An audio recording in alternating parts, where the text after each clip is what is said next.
Hey, good afternoon or good evening, really. Um, Happy holidays to everybody online and around the world. It is Christmas Eve. Fortunately, I'm at work, but it's okay. Got to make that money. Um,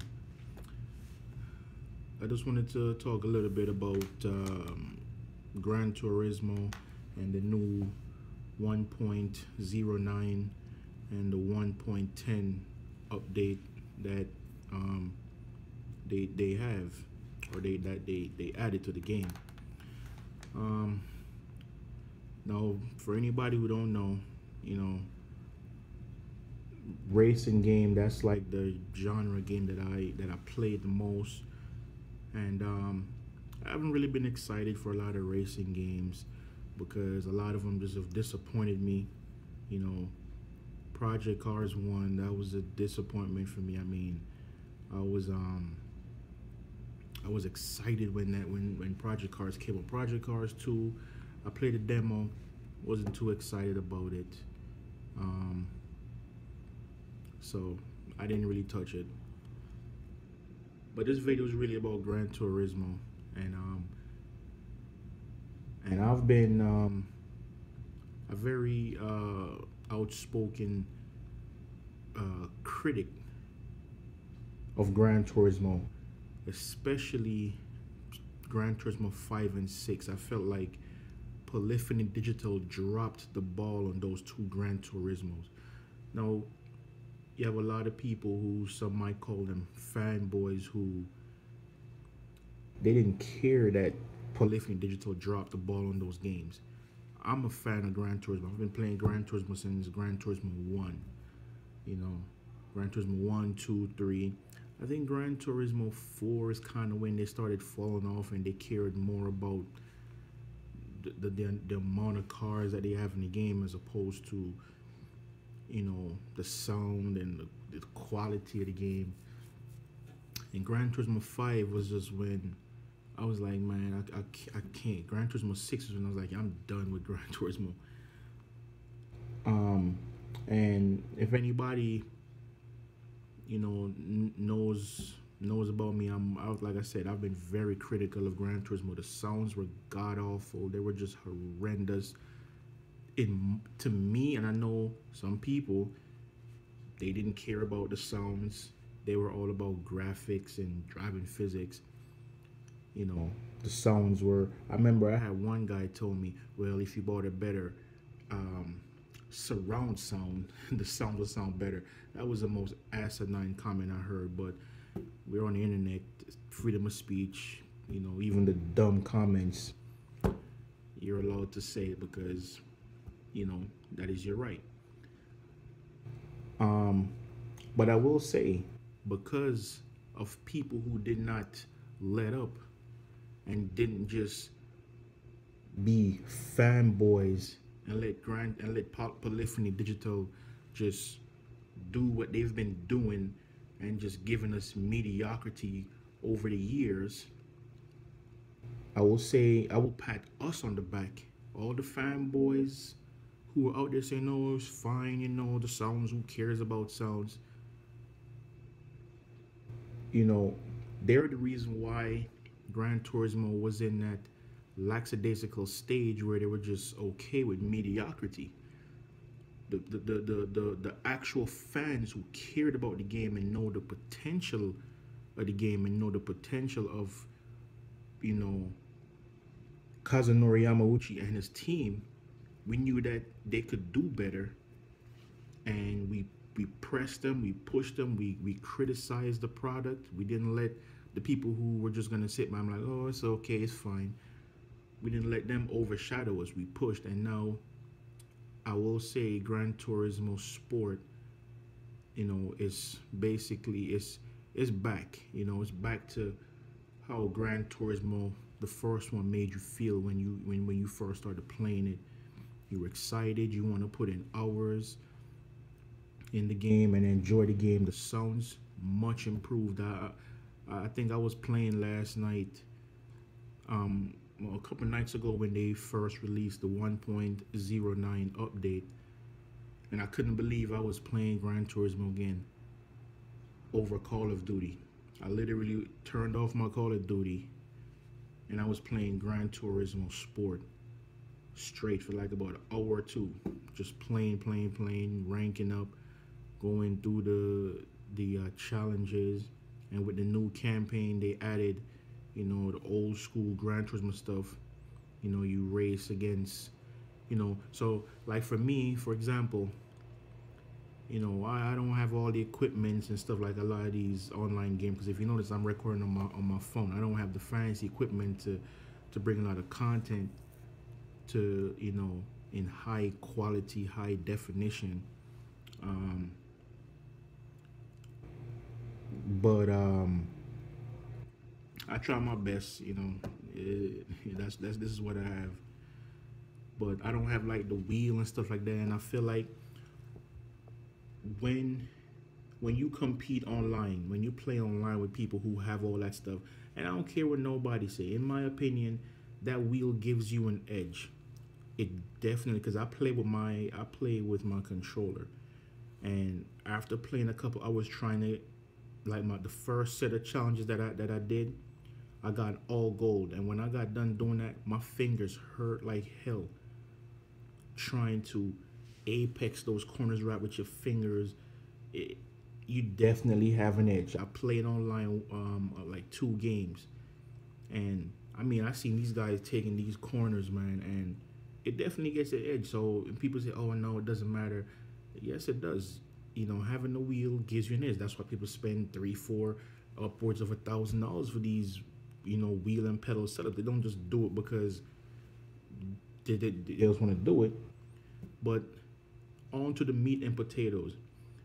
I I've been a harsh critic of Gran Turismo, and now I will say they have surprised me with this Gran Turismo Sport, especially now that they brought back the amateur, intermediate, professional and endurance league and whatever. They have a different power upgrading system. It's not the traditional one where you buy turbo kits, and it's a little different. Took a little bit getting used to. You actually use mileage points to update power level, and then you have like a little scroller bar that you scroll across and raise the power level of your vehicle. It's a little different, but overall, much improved sounds. Graphically, Gran Turismo, they were never slouchers. Polyphony Digital never slacked off on graphics. So graphics, I wasn't surprised that the graphics were gonna look this good. And I don't even have a PlayStation Pro. I have a regular PlayStation 4. So I could just imagine with a 4K TV, PlayStation Pro, how much better the graphics are gonna look. And another thing I like with Gran Turismo over, say, like Forza, is the DLCs are free. You cannot beat free. They literally give you these cars, okay? You download them, you get them in your garage. I mean, you get them in the game, and then you buy them with in-game credit that you acquire winning races, which makes sense. A game like Forza, those cars are locked behind, you know, downloadable content walls, so you have to pay real money to get these cars. And I believe somebody could comment and correct me if I'm wrong, that when you paid real money to get the cars, then you have to pay to actually buy the cars with the in-game credit. I might be wrong, but I believe that's how it works. So, Gran Turismo, I think, is back. I think they're in my opinion, they're relevant again. Before, Gran Turismo 5 and 6, to me, they weren't relevant. It was just like, it was just another racing car game that fanboys would just let him go with a pass and just let him do whatever. But for I do appreciate the folks who, in my opinion, put their foot in Polyphony Digital's ass and got them to make changes, because without those changes, I don't believe that we would have the Gran Turismo Sport that we have now. And I have another comment that this one asinine person made. well, another asinine comment that this asinine person made. This person said to me that the reason why Gran Turismo 5 and 6 could not implement or get proper engine sounds in the game was because the PlayStation 3 wasn't powerful enough. When I heard that, I had to shake my head. And I had to go back to games like Need for Speed. No, those Need for Speed is by far not a simulation game, but that game simulated the sounds properly on the PlayStation 3. So that debunked that argument altogether. It was just, again, because the fanboys, they were all about, well, well, the physics and it's okay and get a better stereo system, surround sound, and you will hear it better. No, they just dropped the ball on Gran Turismo 5 and 6. And I do appreciate the direction that Prolific and Digital has taken Gran Turismo Sport. It's a few little changes that we gotta get used to, but overall, I'm having fun playing the game. You know, I've put in a couple hours. Actually, I put in a couple days in it so far. Along with working and responsibilities that I have. As an adult, I try to put in a couple of days in playing. Like I said, I kind of put Call of Duty to the side because really and truly I only play Call of Duty and racing games, and I was on the verge of getting Project Cars 2, and I was like, I played a demo, didn't really like it. I was gonna get Forza 7 because I also have an Xbox One, but I was disappointed with Forza 7 because it looks just like Forza 6. So why am I gonna spend another $60 to buy again? I just added maybe a few cars. It just didn't make sense to me. So my Xbox One is just sitting there collecting dust.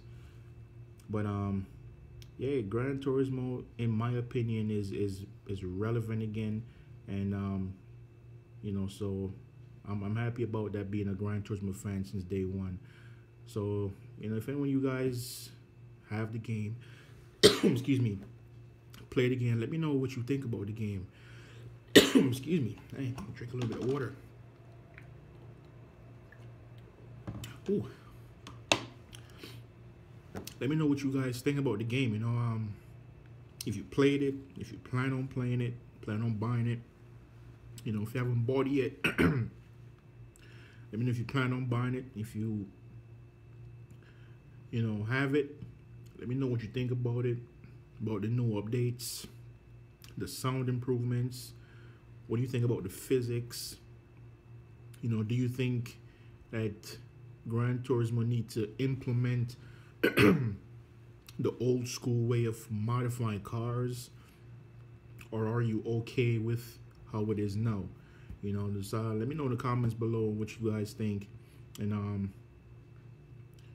yeah, and I'm gonna end this video with that.